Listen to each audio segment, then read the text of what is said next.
dia 24 de outubro de 2005. Essa foi a data do lançamento do jogo que, pra mim, mudou a minha vida. Seja pela liberdade, pelo colecionismo ou só pela interação com as outras pessoas mesmo. O jogo era bastante intuitivo. Você criava o teu personagem, o teu avatar, né? No caso, o seu pinguim. E você era jogado num mundo onde o que importava era a sua interação com as pessoas, a moda, a busca pelos recursos e, é claro, os mistérios. Você podia jogar de várias formas. Tipo assim, várias formas. Seja fazer o seu pinguim e dar a maior festa de toda a ilha no teu iglu, ser o pinguim mais descolado de todos, com as melhores roupas, tendo tudo. Você podia se aventurar desvendando mistérios como os da EPF, o Dojo, ou os diversos outros mistérios que existiam pela ilha, ou, que nem era o meu caso, colecionando o máximo de recursos possível de todos os eventos.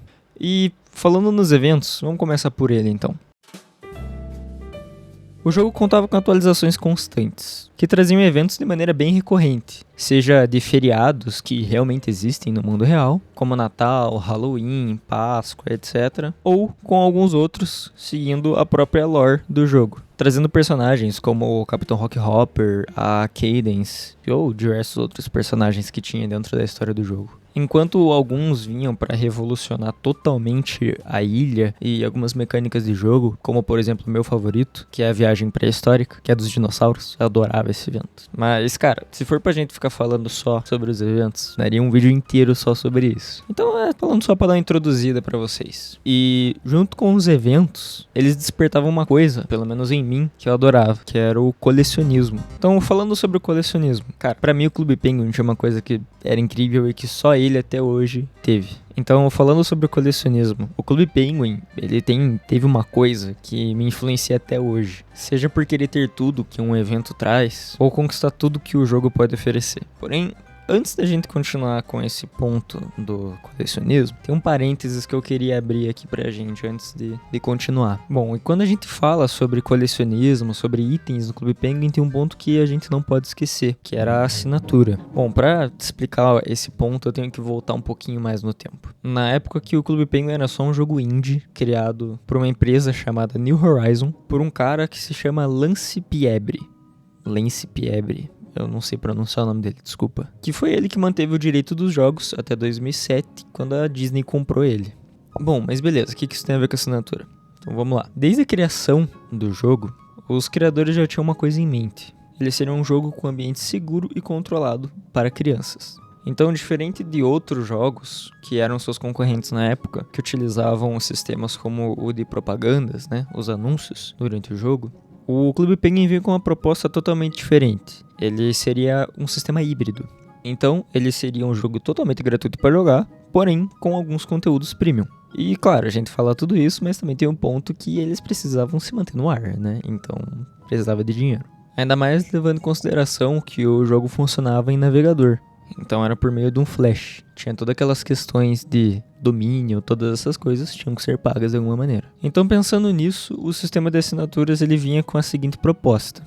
Quando você pagava, você teria acesso a roupas exclusivas, decorações para o seu iglu, adotar certos tipos de puffles, que isso a gente vai falar um pouco mais pra frente. Além do principal, que pra mim pelo menos era o principal, que era acesso a áreas que eram restritas em alguns eventos, ou no próprio mapa mesmo. Além de você poder participar de certas atividades ou missões que as pessoas que não tinham assinatura não conseguiam acessar. Eu até cheguei a fazer o levantamento dos preços, eu vou estar deixando aqui na tela, em algum lugar, mas eu vou falar aqui também. Então os preços eram de um mês, dava cerca de $5,95, 6 meses, que dava cerca de $29,95, e um ano, que era assinatura anual, que dava cerca de $57,95. Esses preços eles foram ajustados posteriormente por volta de 2010. Um mês subiu para $7,95, 6 meses $39,95 e um ano $59,95. Mas também ali por volta de 2010, os preços foram ajustados aqui para o Brasil. Então eram mais ou menos um mês R$ 8,95, 3 meses R$ 22,95, 6 meses eram R$ 44,95 e um ano que era R$ 84,95.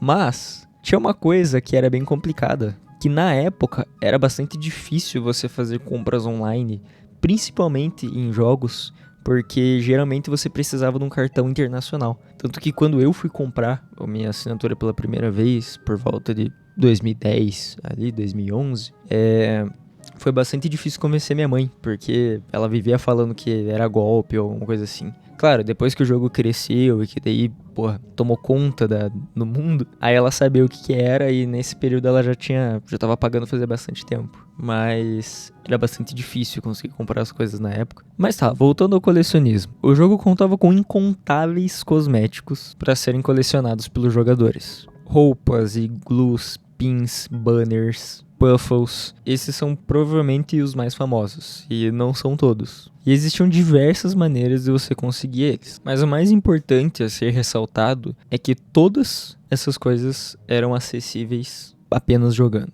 Claro que, como eu disse anteriormente, existia o sistema de assinatura. Porém, o que eu quero dizer é que para você conseguir comprar ou conseguir conquistar, era só jogando. Tudo no jogo girava em torno da moeda, que era a moeda, realmente era esse o nome, que era adquirido por meio de minigames, missões ou conquistas. Seja minerando na mina ou com códigos que você adquiria comprando itens na vida real. Que também é um ponto muito importante, mas que a gente vai falar mais sobre isso mais pra frente. Todos os eventos, ou quase todos os eventos, vinham sempre com cosméticos novos para os jogadores. E por várias vezes eles traziam itens antigos para os jogadores mais novos também. O que tornava o jogo bastante inclusivo para as pessoas que estavam chegando agora na ilha.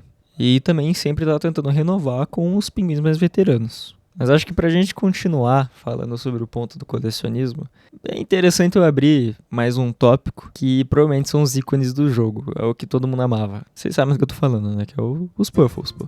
Então vamos lá, os Puffles. Né? O que são os Puffles? Os Puffles são simplesmente a criaturinha que roubou totalmente a cena do jogo. Eles foram descobertos na ilha em novembro de 2005. Porém, eles só ficaram disponíveis para serem adotados em 17 de março de 2006. Eles existiam na ilha do Clube Penguin misteriosamente e foram batizados por esse nome, caso você não saiba, mas foi por meio de uma votação dos próprios jogadores. Nesse concurso de nomes, os jogadores mandavam sugestões por e-mail e quem fosse selecionado recebia moedas e também uma assinatura temporária. Então, sim, foi a própria comunidade do jogo que escolheu esse nome para os Puffles lá em 2005.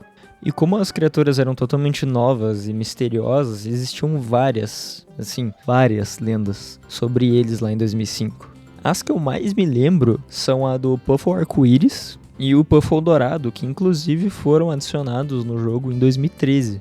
Mas tá, o que são os Puffles exatamente, né? Bom, os Puffles eles são as criaturas de estimação dos nossos pinguins. E eles serviam exatamente para isso. Era possível comprar cosméticos para o seu iglu, em que eles poderiam ficar brincando lá dentro. Eles tomavam banho, comiam e descansavam. Tudo isso dentro do seu iglu. Além disso, existiam roupas e acessórios que você podia comprar para ele também. Inclusive, os mesmos possuíam uma barra de saúde que mostravam quais eram as necessidades dele no momento. E, inclusive, eu não sei quando que você começou a jogar, se é que você jogou na época, mas só era possível durante um tempo ali você levar eles para passear, que também era uma mecânica que existia, quando eles estavam totalmente saudáveis. E essa mecânica de passear era bastante legal, que você podia levar eles para qualquer lugar da ilha. Mas assim, os Puffles eram vários, e cada um deles tinha suas características. Os clássicos eram os coloridos, que eu vou ter que ler aqui porque eu não me lembro todos de cabeça. Mas eram o azul, o vermelho, o rosa, o roxo, o verde, o amarelo, laranja, marrom, preto e branco. E cada um deles tinha uma descrição falando sobre suas personalidades, seus gostos e as suas características. Como, por exemplo, o azul, ele era um Puffle tranquilo e ele era facinho de cuidar. Enquanto o vermelho, ele era mais aventureiro, mais ousado. E essas características, elas eram percebidas pelas interações e pelas atividades que a gente conseguia fazer pelo Puffle mesmo. Mas tá, os Puffles, eles eram o maior ícone do jogo. Não tem o que fazer. Desde o momento que eles foram introduzidos. Eles talvez eram tão especiais porque eles traziam um sentimento de companhia numa ilha deserta e gelada que nem aquela. Enfim, falar sobre os Puffles também daria um vídeo inteiro só sobre isso. Só falando sobre a sua importância, as suas interações, isso levaria horas. Quem sabe também não trago um vídeo só sobre isso. Mas enfim, vamos continuar. Falando agora um pouco sobre os mistérios. Bom, como eu já disse, o jogo era constantemente atualizado. Então traziam eventos, novos lugares. E grande parte das vezes, quando a atualização chegava, eles traziam uma nova parte de uma história. O que sempre abria brechas para teorias e mistérios dentro do jogo. No tópico anterior mesmo, eu citei um exemplo do Puffo Arco-Íris. O Puffo Arco-Íris, por muito tempo, ele foi apenas um boato, só uma lenda criada pela comunidade do jogo. Isso teve origem, inclusive, por conta que os Puffos amarelos, que tinham essa personalidade de gostar de arte e tal, eles tinham costume de se molhar em balde de tinta, o que deixavam eles com esse aspecto de arco-íris. E algum tempo depois, com esse boato já circulando na comunidade por bastante tempo, em 2013, como eu citei, durante o evento da Festa dos Puffles, de 2013, foi introduzido o Hotel Puffle. E completando todas as tarefas de dentro dele, você conseguia ativar o canhão lá no telhado do hotel, podendo se atirar até a floresta nas nuvens. Então lá, finalmente, a gente conseguia adotar um Puffle arco-íris. Outro mistério, só que esse infelizmente nunca foi confirmado, mas que existia no jogo, esse eu lembro muito bem inclusive, era o Desafio Ninja das Sombras. Esse tópico começou a ser discutido pela comunidade graças a um amuleto que a gente tinha no dojo. Esse amuleto ele era o responsável por abrir as portas dos 3 desafios ninja, o do fogo, da água e da neve. E no centro desse amuleto tinha uma gema negra. E essa teoria ganhou ainda mais força depois do lançamento do Desafio Ninja da Neve, quando no Twitter, um dos moderadores do Clube Penguin, o Spike Hike, havia dito que somente depois da atualização que vinha o Desafio Ninja da Neve, seria então introduzido o Desafio Ninja das Sombras. Coisa que, infelizmente, nunca chegou a acontecer.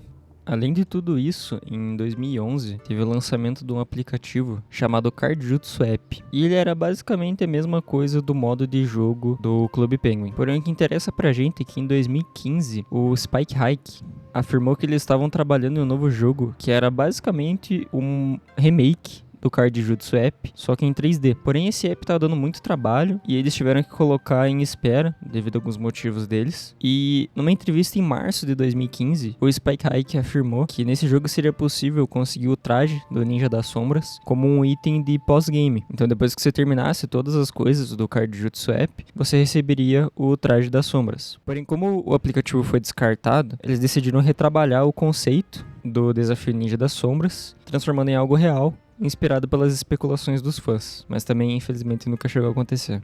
O Desafio Ninja das Sombras também teve origem por conta de uma carta que tinha dentro do próprio modo de duelo de cartas, cuja ação especial dela era justamente essa. Era a sombra do jogador ganhar vida e atacar o outro pinguim. Tá, mas o que eu quero dizer com essas informações dos mistérios? Bom, o que eu quero dizer pra vocês, na verdade, era uma coisa que o Clube Penguin fazia muito bem, que era interagir com a comunidade de maneira saudável e constante. Coisa que, inclusive, hoje em dia, o único jogo que me vem na cabeça que faz isso tão bem quanto o Clube Penguin fazia é o Fortnite. Todo ano eles tinham um evento, inclusive todo ano, no final do ano, eles faziam os eventos de arrecadação, que era o Coins for Change. Era um evento beneficente que eles acumulavam dinheiro para doar para caridade. Eles sempre traziam as coisas que a comunidade queriam, sejam os puffles, as continuações das histórias que vinham com vários plots. Eles sempre tentavam manter o jogo vivo e rodando. Claro que eu não posso dizer que eles também não cometeram erros, né?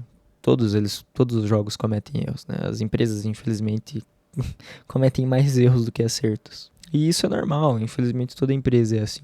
Porém, os acertos do Clube Penguin, eles foram muito fortes. Eu tenho certeza que para cada um que está assistindo esse vídeo, tem uma memória, um evento, alguma coisa que vocês guardam que foi muito importante, que mexeu muito com vocês na época. Seja alguma interação com alguma celebridade, que nem eu citei anteriormente, o Capitão Rockhopper, a Cadence, a Tia Arctic, o Sensei e por aí vai. Uma memória jogando seu minigame favorito. O meu provavelmente era o Gelo Fino e o lançamento Puffle, ou só simplesmente pinguinando pela ilha.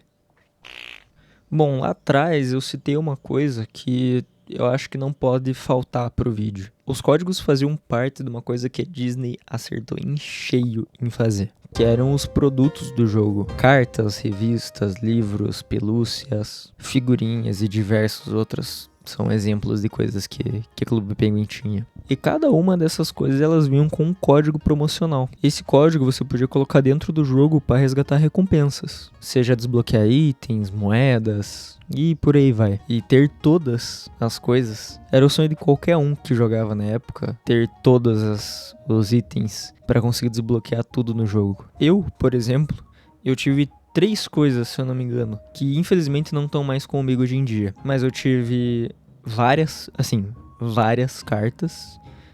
Junto com elas, eu lembro que eu tinha uma box de cartas do Desafio Ninja do Fogo. Eu tive um álbum de figurinha. Eu não me lembro se era 1 ou 2, mas eu lembro que um deles era um dos Puffles. E alguns outros livros, como...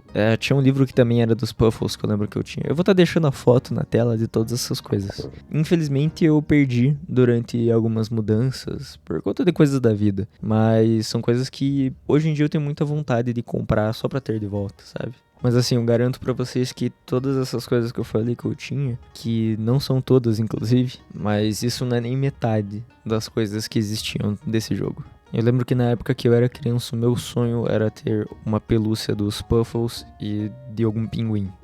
E algum dia eu ainda vou ter, hein? Vocês vão ver. Esses códigos e os produtos reais, eles faziam uma parte muito importante do jogo. O que te influenciava a tá constantemente comprando coisas na vida real. Que por si só já era algo incrível, né? Você ter alguma coisa, um colecionável real de um jogo que você adora já é incrível. Mas além disso, eles traziam recompensas pra dentro do jogo quando você comprava alguma dessas coisas. O que te incentivava ainda mais a jogar. Seja pra mostrar pros outros pinguins os seus itens legais, ou só pela conquista de ter algo raro mesmo. Tá, mas chegando agora na finalização, pra mim nunca vai existir um jogo tão bom quanto o Clube Penguin, que tem essa vibe aconchegante e acolhedora que só o Clube Penguin tinha mesmo. Seja pelos seus eventos únicos, o seu design simples, uma jogabilidade divertida, as experiências únicas, os produtos exclusivos de dentro do jogo, ou as histórias que te prendiam do começo ao fim. Esse é definitivamente o meu jogo favorito da vida. E com certeza, assim como eu, foi a porta de entrada para várias outras pessoas que estão assistindo aqui esse vídeo. Foi até engraçado que enquanto eu estava escrevendo o roteiro desse vídeo, eu percebi o quanto de conhecimento eu tenho sobre esse jogo que eu nem me lembrava. E sinceramente, cada tópico que eu citei aqui daria um vídeo inteiro só sobre ele. Eu acredito que eu não falei nem 1% do que era o Clube Penguin. Inclusive, eu deixo em aberto aqui pra vocês, se vocês gostaram, deixar aqui nos comentários se querem que eu traga mais coisas sobre isso. Eu sinto que ainda tenho bastante conhecimento pra transmitir sobre. Então deixem sugestões de possíveis futuros vídeos que eu possa fazer sobre esse tema. Seja sobre a história da ilha, os mistérios que tinham, as celebridades que apareciam no jogo de vez em quando e que paravam totalmente os servidores, elas lotavam os servidores quando apareciam. Ou só ver eu falando sobre a minha história com o jogo mesmo. E como ele me influenciou nos meus gostos de hoje em dia. Enfim, deixem aí nos comentários que eu vou gostar bastante de saber. Bom, o Clube Penguin ele foi um jogo atemporal. E quando partiu, ele com certeza deixou uma lacuna muito grande nas nossas vidas. E sinceramente, lá no fundo eu ainda tenho um pouco de esperança de que algum dia a Disney vai voltar com os servidores do jogo. Nem que seja só pra gente se afogar na nostalgia e perceber que na verdade talvez ele fosse um jogo até simples demais, ou bobo, e que a gente só gostava porque a gente era criança. Mas ainda assim, eu gostaria bastante de ver sobre isso e de reviver essas experiências. E eu espero que vocês tenham gostado do vídeo e que eu tenha conseguido explicar mais ou menos o porquê pra mim o Clube Penguin foi o melhor MMO da história dos videogames. Deixa um like aí embaixo, se inscrevam no canal e a partir de agora eu vou tentar trazer mais desses vídeos aqui pro canal, sobre tópicos que eu gosto. Enfim, é isso, obrigado a cada um que assistiu, um grande abraço pra vocês aí, beijos, fui.